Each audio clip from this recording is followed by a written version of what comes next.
அனைவருக்கும் வணக்கம். இன்னைக்கு டியூஸ்டே. வெத்தலை தீபம் போடுறதுக்கான 3வது வாரம். நிறைய பேர் என்கிட்ட வெத்தலை தீபம் போடுறதுக்கான ப்ராசஸ் என்னன்னு கேட்குறாங்க. என்ன பண்ணணும் அப்படின்ற மாதிரி கேட்கறதுனால சொல்கிறேன்.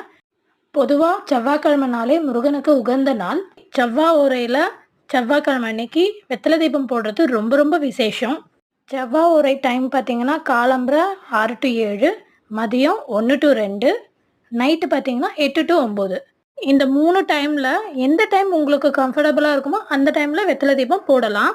ஒரு தட்டில் 6 வெத்தலையை எடுத்து வச்சுக்கலாம். காம்பு கிள்ளி அந்த காம்பை தூக்கி போடக்கூடாது. தீபம் ஏற்றுறப்போ அந்த தீபத்துள்ளையே போடணும். வெற்றிலை மேலே சந்தனம், குங்குமம், பூ அதெல்லாம் வச்சு அலங்காரம் பண்ணிவிட்டு ஒரு சின்ன அகல் விளக்கு எடுத்துட்டு நெய்யோ இல்லை எண்ணெயோ அதில் நிரப்பி திரி போட்டு அந்த வெத்தலை காம்பையும் அதில் போட்டு தீபம் ஏற்றணும். இந்த மாதிரி நம்ம 9 வாரம் வேண்டிட்டு ஏற்றிட்டு வந்தோன்னா நம்ம நினச்சது நிச்சயம் நிறைவேறும். நீங்களும் ட்ரை பண்ணி பாருங்கள்.